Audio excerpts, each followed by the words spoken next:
Yeah, number 55. Yeah, please. Hello. Hello, good afternoon. Good afternoon, sir. Can I help you? Yes, my name is Jesse Samuel. I am the Secretary General of African Beat Foundation International. Oh. And with me here is my wonderful friend and brother. He is also part of the team. He's the project manager and a student of the University of Central Lancashire. Today we are actually visiting great Nigerians and great Africans like you, who is doing African proud.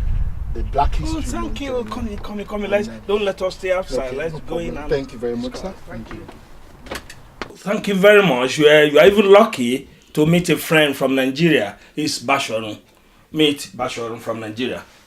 You're welcome. You're most welcome. Thank you very much, sir. It's a pleasure. We have the pleasure of being in the very house of Chief Adisa Saburi Adebesin, aka Sab, the Jaguna of Egbaland, Manchester. And on the show today we have the lovely elderly statesman, Basorun Kehinde Festus, the Basorun of Gbagura, Egbaland. Today we are here to discuss on two very important events: the Nigerian 54th Independence Celebration and the Black History Month. So, but before we take on these issues today, can we get to meet the both of you, sir? Oh, thank you. My name is Adisa Saburi Adebesin, just like you've rightly said, the Jaguna, Egbaland in Manchester here. It's a pleasure meeting you, sir. The Jaguna show. Pleasure meeting you, sir. Yeah, and can we get to know you better, Chief Basorun? Thank you. The name, as rightly pronounced by you, I mean Basorun Festus Kehinde. I came from Nigeria just about a week ago via Amsterdam to visit my friend here. It's lovely. So it's my pleasure being lucky to be part of this unique occasion and discussion. I must say it's a pleasure. It's utmost a pleasure having you around it. You may have known already that in the United Kingdom, the entire month of October is being dedicated to celebrating Black history. So let me start from you, Chief Adisa. Please, what is your views on ideas about the 54th independence celebration of our dear country, Nigeria? Nigeria is 54.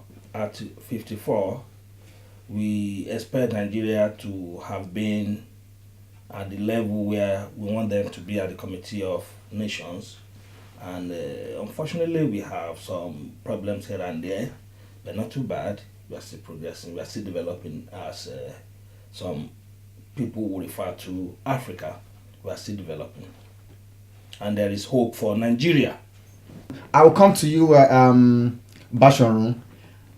54 is a remarkable number, especially in the life of a man and like Adisa have said, a growing man. What do you have to say about Nigerians' 54th independence celebration this year? You know, when a man celebrates 50 years, you say he celebrated is a golden age. Right. When you relate it to Nigeria, can we actually put it that we have celebrated our golden age? Golden age signifies a lot of achievement. It is an age where you look back and say, oh, God, I thank you. That means you are able to count your blessings then. But as of today, at 54, I don't think Nigeria has a lot to count, if you want me to put it that way. We are not where a 54-year-old man should be as a country. I mean, like Jaguna said, it is presupposes that we have encountered some problem as a growing nation after independence, which has stood as obstacle for our growth, or we have retarded our development. Right. And I will look at it basically as leadership problem.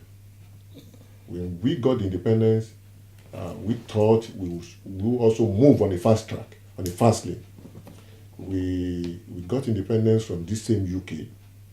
We had them saying what they were able to do and what they are doing. Yeah. So we shouldn't have started from foundation again. We had something to build on that we failed to. And right. I think that's our predicament. From independence and as a man at 54, that Nigeria hasn't got to where is expected, and you said that there are some problems facing the country, or we've been going through. Could you please highlight on some of these problems, please? Thank you. Basically, there are so many. There are numerous problems, but the basic one I would say is political and economic problems. Political in the sense that after the independence, we had so many political problems. We held election that was not acceptable. We had chaos, protest that eventually culminated in the military seizing power. Military seized power. There was no unity among the military men. That eventually also led us to the first military coup. From the military coup to civil war. Right. And it kept on going like that. Out of this 54 years independence, military took more than 2/3 out of it. As ruler and as leaders, if you want to call them leader anyway. Yeah.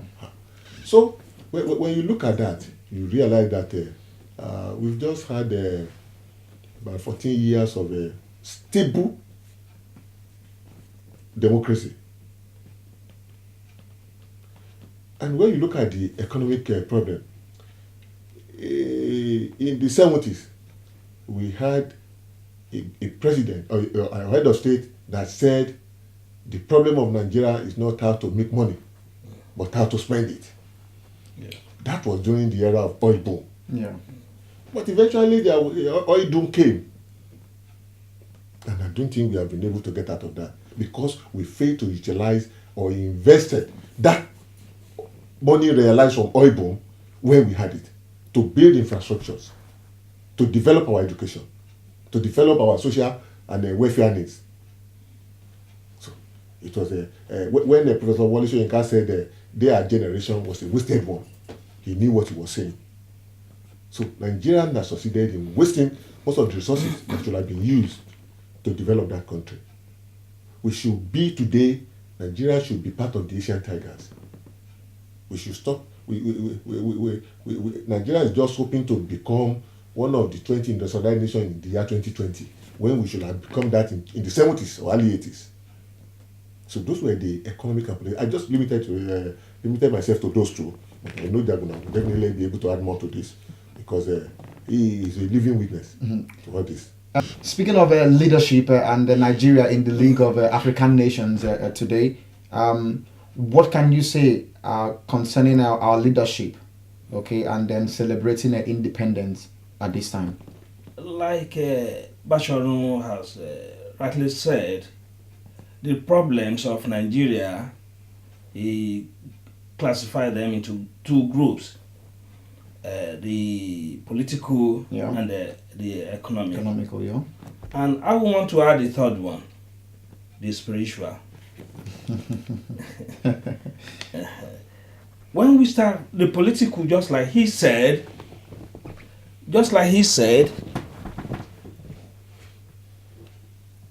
the military took larger part of the time, wasted a lot of our time. They introduced corruption. The military introduced corruption to Nigeria. And when the politicians came back, they inherited that from the military. And we see the old politicians, the new politicians are into corruption too now. Then where are we heading to? We believe our youths are supposed to be the leaders of tomorrow.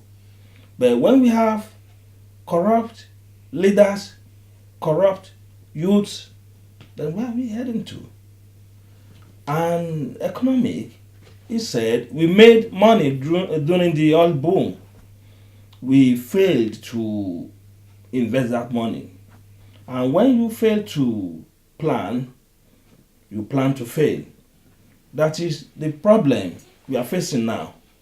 And when we talk about this spiritual aspect, we are all pretending. With the influx of foreign alien religions, I will say it, we relegated our indigenous religions. And that's the starting point. Those who have gone into religious studies, they will know that there's no religion that has got edge over the other. It's just our mode of worship. Then why are we pretending? And these religious leaders, one religion will exploit the congregation to get to the top. The other one now is not a symbol of disaster.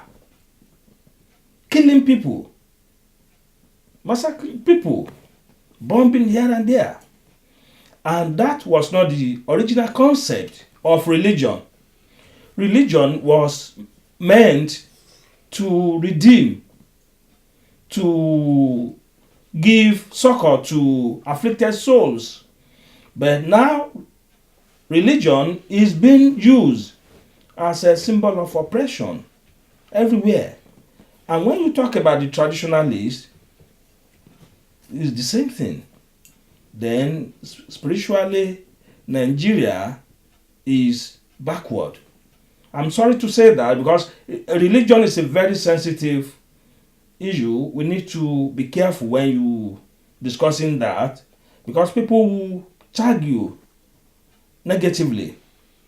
But let's keep on conscience. If you have conscience, you will not want to exploit other fellows. But where are religions going to now? Religious leader making money out of the congregation and not applying back the money into the congregation. They are getting rich while members of the congregation are getting poorer and poorer every day. The same, it's all religion. It is. That's the main problem now. The most viable industry in Nigeria now is religion. You must know. When we got independence from the United Kingdom. When we were colonized, some countries that were colonized, some take technology, some has taken other areas, industry. Nigeria has decided to choose religion, and that's our major problem. Everybody wants to go to heaven, and they don't want to die. When they are congregating and somebody announces that Boko Haram is around the corner, I bet you within 2 minutes the church or mosque will be empty. I want to look at the relationship between corruption and religion. Yeah. If we are a religious nation, we suppose that the level of corruption will be reduced. But what we have seen is that the more we become more religious, the higher the level of criminality, corruption is in Nigeria. That's one. Two, you see, he mentioned something that is very unique in passing. If you ask people, if you want to put in your swearing our political leaders, governor, president, they either take Bible or Quran. Somebody was saying one day that why don't you allow them to use cutlass that is representing Ogun or let them swear by thunder, because those one will give immediate judgment. If you say, if I fail to abide by because constitution, no, let Ogun kill me, Ogun will kill that person. They know that very well. But because God does not kill in one day, he will still look for you, think that you will possibly repent and come back. So people go scot-free. I think we should look at that. Maybe it should be part of our constitution that people should swear or take their oath holding cutlass or using the god of thunder shall go, and let us see whether people will not comply or not. Well, I believe our lovely viewers and listeners from the world over are listening to this, and probably in the next national confab, this is one of the issues that will be raised. But thank you so much about that. We are still going to come back to the issue of religion and in the light of the global happenstances today, okay, with the insurgencies. So, but I want to come to you, Chief Kehinde, on the issue of democracy, and corruption, like Adebesin has highlighted here. And do we really have a true democracy in our country, Nigeria, as of today? On paper, yes. When you look at the basic principles of a democracy, that is a representative government, a government, in quote, put in place by the people, which presupposes that we have gone through the process of ballot box to get somebody there. All right. Yeah, that is, we are talking of democracy. But when you look at it in practical terms, that is, it is supposed to be a government that will be beneficial to the people. In that area, we have not been able to achieve that. We have been able to get government by the people, that is, voted for by the people. But the benefit, or what we call dividends of democracy, have not been able to come as expected. And the reason is still the leadership problem. Are we putting the square peg in the square hole? Are we getting it right? Are we putting unemployed people who are ready? Somebody was telling me that it is only in Nigeria where you have the first class people in the university going into civil service, the second class going to the military, and the third class and pass going to politics. So you can now see that the third class graduate and the ordinary pass graduate are the one within us. Because those who are the unemployed, who couldn't get job, civil servants will not want to take risk the of the dropouts. The dropouts are the one in the politics. And when they now get there, they are the one that will tell professor to say, look, what you are saying is nonsense. Right. Because they cannot even see beyond their nose. See, those are the problem. So to get it right, people have been saying it. Please, if you are educated, come into politics. Then they will still tell you that politics in Nigeria is dirty. Right. That is the way we play our politics. And you have to kill.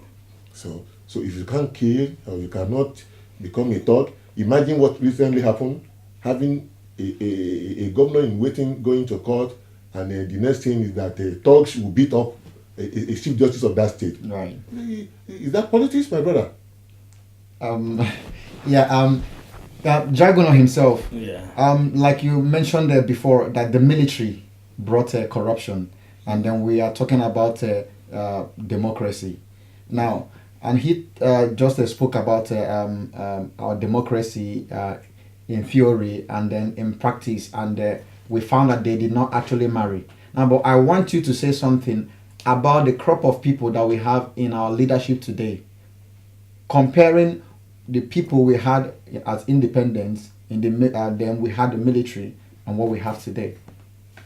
When we talk about, if you want to compare the two, the leadership when we first had independence, and the crop of leaders we got today, is a battle. It's about self-discipline.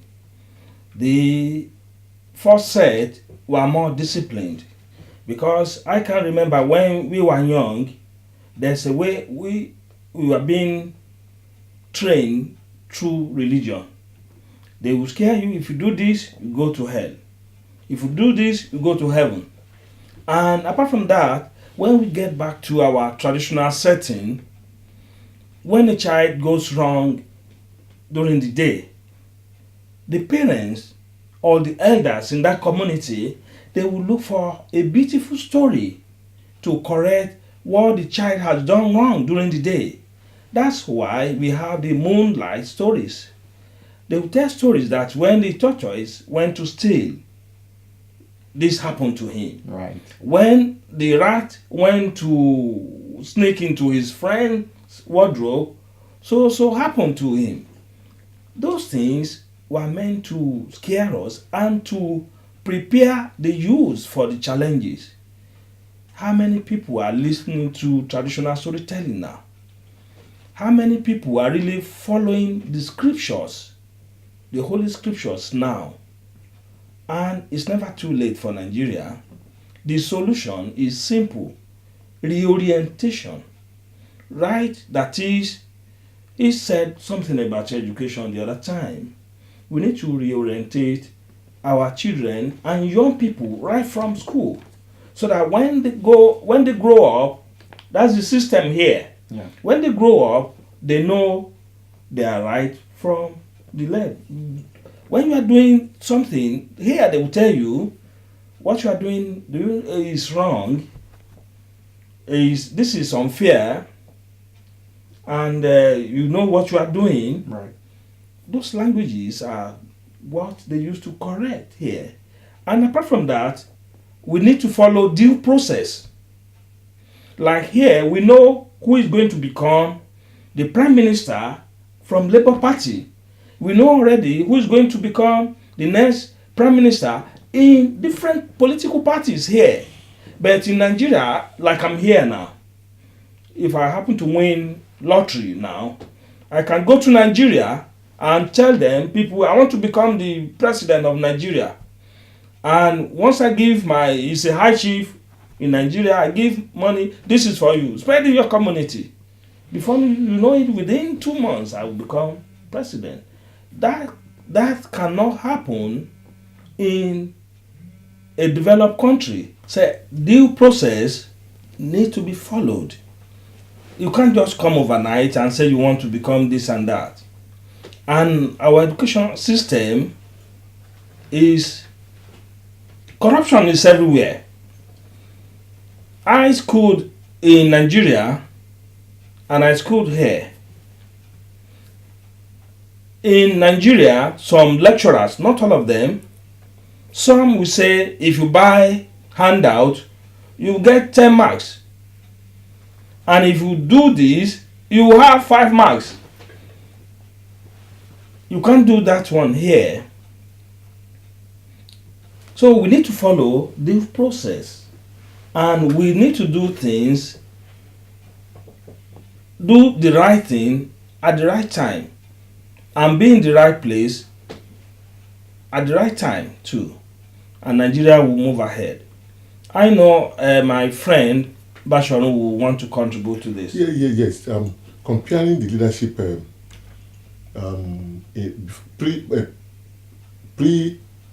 independence, post-independence, and now. Yeah. Yeah. I would say that, you see, some people has actually claimed that maybe we got our independence in a hurry. That is debatable.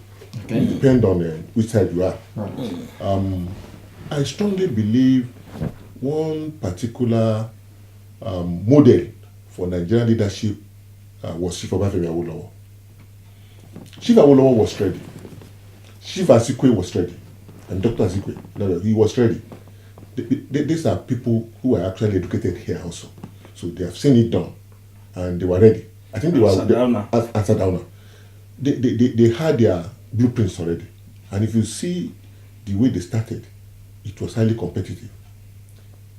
When Chief Obafemi Awolowo was establishing first television station in Africa, I don't think UK has a television station. Correct. And he started one.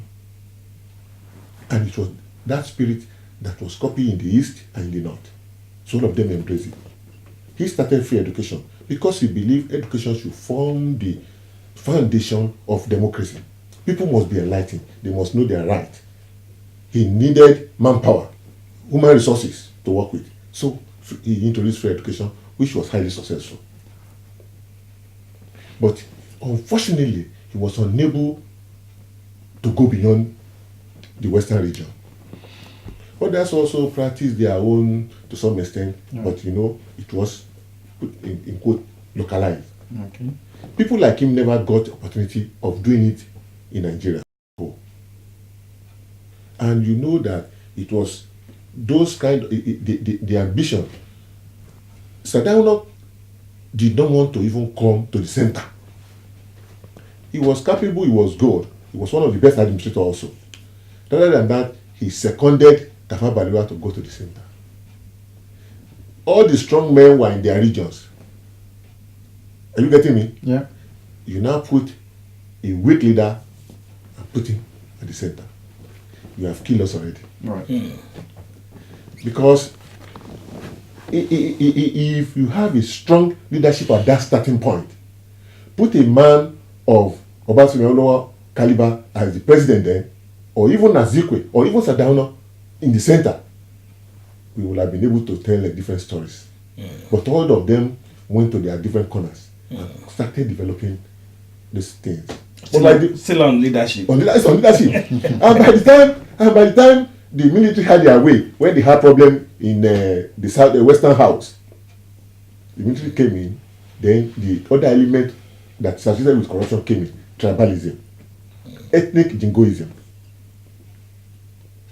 It is where you come from that matters, not the caliber of person or the merit or the or your capacity that counts again. And that also destroyed the fabrics of Nigerian system. You've not yet came out of that. If it was no, we are still very deep into it, and that's why somebody will say, if Jonathan is not giving the point of coming for the second term, they will destroy Nigeria. And the people the other side will say, look, if our man from the north is not allowed to contest, then there will be no Nigeria again. Don't forget that even the Boko Haram issue has been associated to politics. People believe some people are supporting Boko Haram just to destabilize Nigeria. Leadership, religion. You can see how all these things are interwoven and how they are destroying Nigeria. Okay, let me take you on that point that you raised at the Basorun. You hinted on what is called a meritocracy, a triumphancy as a practice in the Western world. Now, still on our leadership, some people do say that it's still the same crop of people that we had from independence that is still ruling our country today. Are you in doubt? But indirectly. What is your take on that? I know that about that. Don't forget that Babanga Tuko, the man that celebrated his 80th birthday, until recently when he was stylishly pushed out, he was still the chairman of PDP. Great. So, here was a man who has been there pre-independence. Even our ambassador in UK here. Apart from that, these old brigades, they are now recycling members of their family. That's the is the continuity of the old system. That's the major problem. But my brother, that And has not changed. apart from that, we have military indirect rule. Yeah. When you look at them, the military, when they retire, they go into politics. And they are still They just change part their of the uniform. problem. Yeah. They are just in mufti. Mufti. Still the same problem. They introduce major problem to Nigeria, and they are still part of the politics in Nigeria. Even APC chairman. Indirect political, indirect military 17 years rule. old man. So these people have always been there. Look at Mark. Yes. Yeah, we are still going to be on that very important topic because I do know that this is yes, some people may want to say that is an issue that is always overflowed, but honestly, I think it's a very important topic. So I'm going to want to get our views on the issue of national confab and the constitutional review now, because we have had this over and over again. Bearing in mind that there has been a lot of discussions and questions here and there about what constitution we are using, whether match fashion constitution or the so-called 1999 constitution, or is it the 2001 constitution. But is this actually a Nigerian constitution, or is this something borrowed from elsewhere? Let me know your take on this, Chief Adisa. You talk about the pre-colonial era, Yeah, and the post-colonial, yeah, and the present. If you look at the pre-colonial, we inherited some things from the colonial masters, like the laws. I can remember Dr. Taisholari. There's a law that prohibits sales of the indigenous gene. Ogogoro. Or you call it 404 what? And the colonial masters introduced that law to protect their own business, because we are having imported gene. Yeah. And if the local one, which will be more cheaper for the common masses, is available, nobody will patronize. Not only cheaper, but even stronger. Nobody will patronize their products.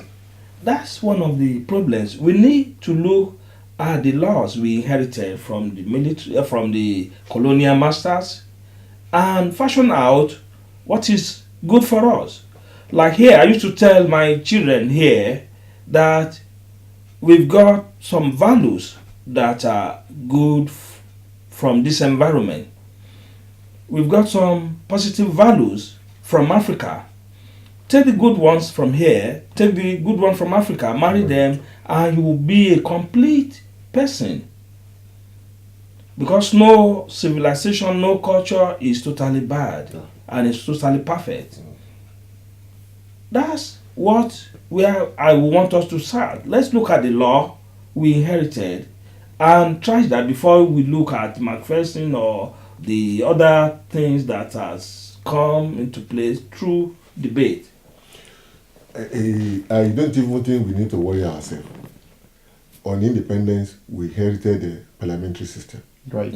The UK time, we have a ceremonial president and the prime minister in charge. And I remember I mentioned the other time that Alhaji Tafawa Balewa was seconded to the center as the prime minister. Prime Minister. So we have our parliament just like they have in the UK. Yeah. That was what we had there until we decided to put the Nigerian factor into it and destroy that. So by the time we are starting all over again during the Second Republic, Yeah. we said no, we want to go away from a parliamentary system. We follow the presidential system of known particularly made popular by US, United States of America. So it was the presidential system is naturally more expensive to maintain. Right. If you look at it, you have an executive president, very, very powerful. People have claimed that the Nigerian president happened to be one of the most powerful presidents in Nigeria when you look at the power given to that office Yeah. by the Constitution. Not even the US president is as powerful as a Nigerian President. But then we are using a presidential system now. Right. Nothing is technically wrong with presidential system if it is well practiced. Yeah. It is in the issue of practice that we had our problem. But then you mentioned something about confab. The principle of confab is to ensure that the anomalies noted in the 1999 constitution that we are presently using are corrected. People have identified some of these areas. Right. Yeah, and they believe the military deliberately put some loopholes in the constitution, possibly in order to favor their friends or their families. And they believe some of these things should be corrected. For example, let me give you an example. State creation. In that constitution, there is no way you can create state. They deliberately block that hole for a reason best known to them. Right. I'm not advocating for state creation. I'm only identifying an area that because the way it was so coined there, it will be practically impossible for state to be created. So invariably, people believe something should be done in that area. Again, people gather together at the conference to say, okay, let us look at other areas. Let us look at other areas of that constitution where we need to add or where we need to drop. This they have been able to do. Most of the people who were in the conference were eminent Nigerians, well educated, traditionalists, from all field of endeavors. They were there, and they have done their best. But, mark my word, that will not be the first time such a confab will be organized. I remember Pronaco. This particular one was organized by Shivoli Soyinka and that Anthony, Mike Enaboro, and some powerful people, knowledgeable people. They submitted their report. Where is that report today? Gathering dust on the shelf there. So many like that. They have done this. Let us see what will happen. It is not lack of will. It's not lack of people to do it. It is the people that will take decision that could disorganize this thing. By the time they are rounding up, they said the result of that confab should it be given now for referendum.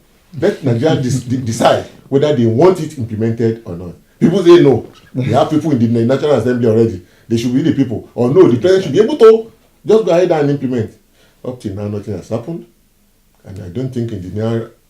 anyway, I want to be hopeful that maybe something will come out of this last one. And it will be better for Nigeria. Because it is a right step to have been taken. Thank you so very much. And along the line of our discussion, we heated so much on religion and politics, and I will want for us to come into that light proper, and in the light of the ongoing insurgencies, especially in the northern part of Nigeria. So please, still on you, Basorun, what is your take on religion and politics, especially in our native Nigeria, and how it has been affecting things, especially in the northern part of Nigeria, which is giving us a bad name? Some people have actually claimed that the Boko Haram members are not Muslim, but I know they are not Christian, and I know they are not traditionalists. But by the time they started, they started by saying Western education is bad, so don't embrace it. But most of them in Boko Haram group are well educated. They are the ones. Some of them were the one manufacturing their bombs for them, grenades for them. Some of them speak good English, and I know without the benefit of Western education, they wouldn't have been able to get those things. Even the northern leaders. So the issue of religion, you see, Nigeria has brought religion to the front burner, and I don't think that should be the thing. Religion should be a personal thing. It should be an individual thing. Yeah. You should be free to practice whatever religion you believe in, and not impose or force other people to embrace your own. Yeah. I think that should be the spirit. But because government is deliberately giving too much prominence to religion, and we as a secular state, and that's a secular state, we should not give too much prominence to religion, and that's why we are having all this problem in Nigeria. I hope we will see reason why religion should be a personal thing, rather than a state affair. And I know Boko Haram is giving Nigeria bad name. Seriously, it's giving us bad name. I hope the insurgents will stop, that there will be peace. Peace will be restored in Borno and Adamawa state and Yobe state, so that there will be peace in Nigeria. So many people have lost their life. It is a pity that we allow such a small thing to degenerate to that level. I say small thing because I know if the leader of Boko Haram then has not been killed the way he was, the thing wouldn't have generated to this level. It would have been able to contain.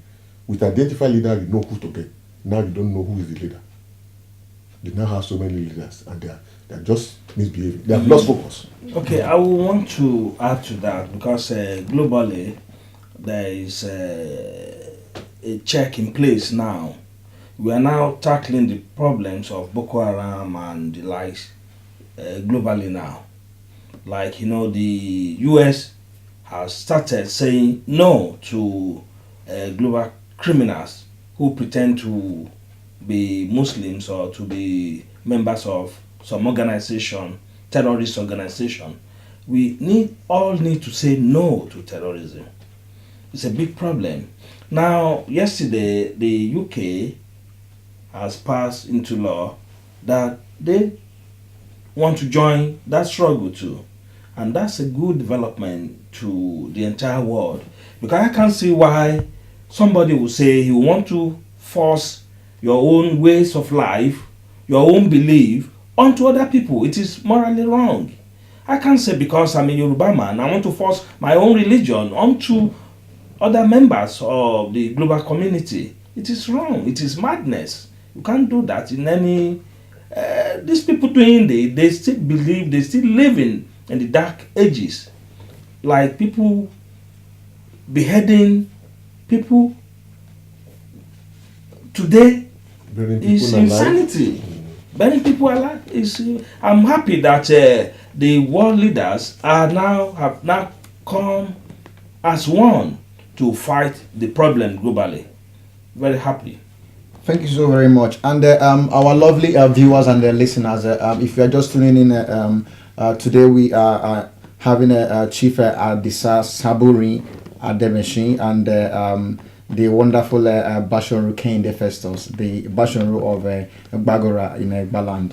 And we have been talking so far on the 54th independence celebration of Nigeria, and that is not the only topic that we have for today. Remember, we are having the Black History Month here in the month of October, which is just a couple of days away. So, and while you were talking, sir, you did mention that even before the UK might have had a television station, that our very own Obafemi Awolowo had the vision.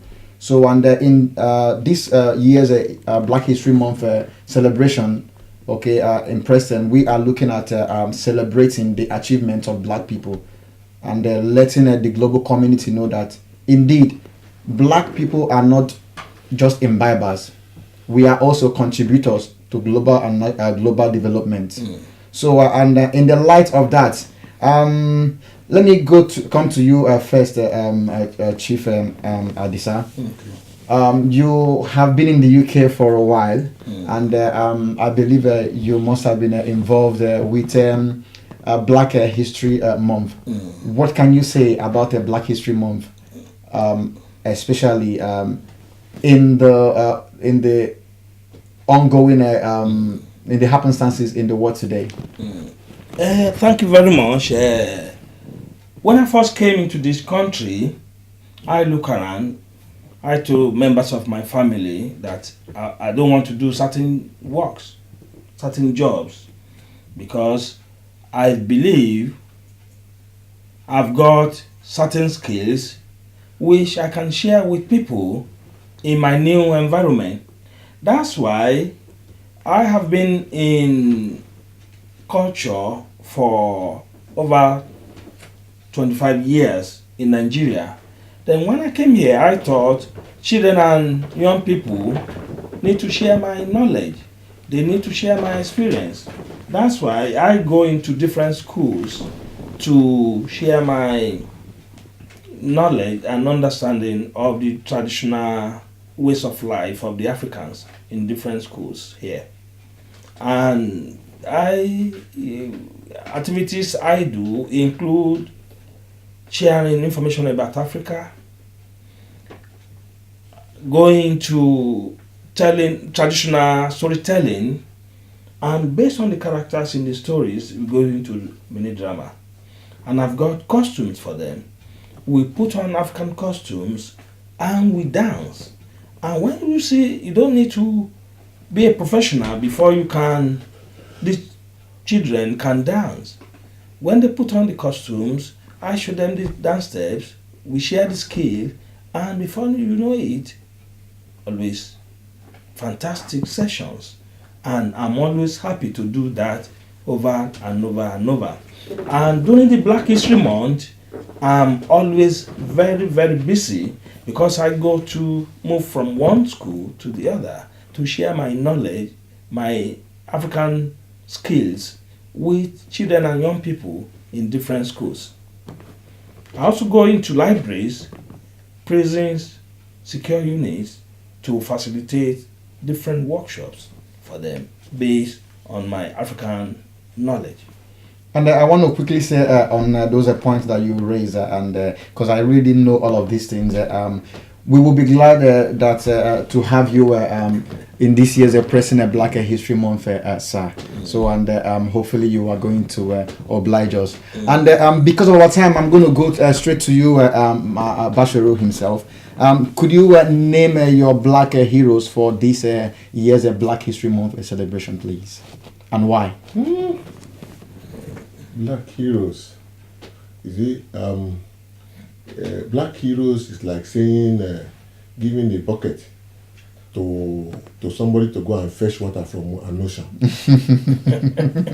Because we have so many of them that should be celebrated. Right. Are you talking of Nelson Mandela? Are you talking of Fela Anikulapo Kuti? Are you talking of the man who said, I am proud of my color, and he whoever is not proud of his color is not fit to live? Nkrumah. Agri. Dr. Agri, thank you, Dr. Agri. You see, there are so many of them like that.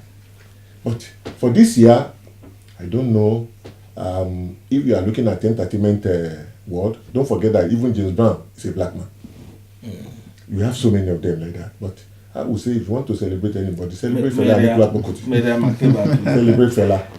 Because Fela deserves to be celebrated. He plays his music. He studied in UK, but he Africanized his music, and people were now embracing his style of Afro music. He was a philosopher. And his works are political. Yeah, political. He was a philosopher, a politician, a traditionalist, an Africanist to the core. To the core. So a man like that refused to be bought over. Yeah, he just simply refused to say, "Oh, here I am," and he remains there. He was never liked by the military regime because of the way the truth. Yeah. It was for the truth throughout. So I believe a man like that should be celebrated. He was not celebrated in Nigeria, but I wouldn't mind if he's now celebrating in Preston. Preston will be laying an example. This man has never been given national award even in Nigeria. And that's one of our problems. But I think the man deserves to be celebrated. Black should be celebrated throughout the world. And I know black cannot even be celebrated. Don't forget Obama is a black man. So that's why I said, for you to say you want to celebrate black men, there are just so many that deserve to be celebrated. I also I see future in Nigeria. At 54, we might not be there yet. But don't worry, Nigeria has a way of surviving. Within 6 years, we might perform wonders. We might perform miracles. I mean, in terms of our politics, in terms of our economy, in terms of our social religion, we are capable of doing things. Look at the way we curtail the Ebola epidemic. Look at the way. That is when Nigeria want to really work. We have the capacity. I know we can do it. And I know one day, all of us will be proud to be Nigerians. Thank you. All right. Before I move from you, I wanted to quickly make a shout out to your friends, your family, and your loved ones on this show, please. On the occasion of this 54th anniversary, I want to shout out to the old politicians to say they should go and retire. And they allow the young one to take over, so that at least they wouldn't have continue to be in the old ways. They should allow a level playing ground for everybody to participate in running Nigeria. Happy Independence Anniversary to all Nigerians. Yeah, Chief Adisa, I would like for you to give a goodwill message to this year's celebration of the two events, and then make a quick shout out, please. Okay, thank you very much. I think here, Nigerians here in the UK, they have acquired different skills. I want to appeal to them to go back home. Not us at home is the best.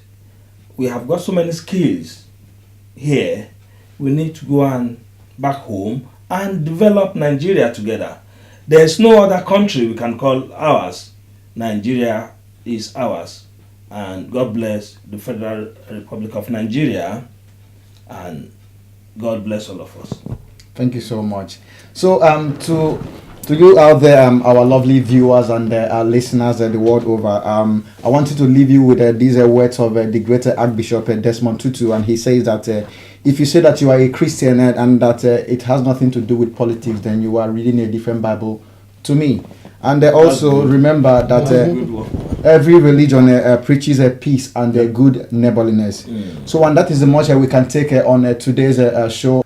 All right, so Chief Adisa and Basorun, we want to say a very big thank you for your time and for having us today. It's been a great pleasure and opportunity meeting two elderly statesmen under one roof. And like I said before, I know that you are going to oblige us to come attend our two events, which comes next month on the 18th. We are celebrating the Nigerian independence with the Nigerian Euclid Society, and on the 24th we are also celebrating the present Black History Month organized by African Beats Foundation International, and I remain your presenter, Mr. Kennedy, the golden voice on radio. I'm from the entire African Beats Foundation International and the African Talk Show, and of course my co-presenter today on this show, Mr. Jesse Samuel, and of course our chairman and the producer, Mr. Francis Temos, and the entire team. I want to say bye for now.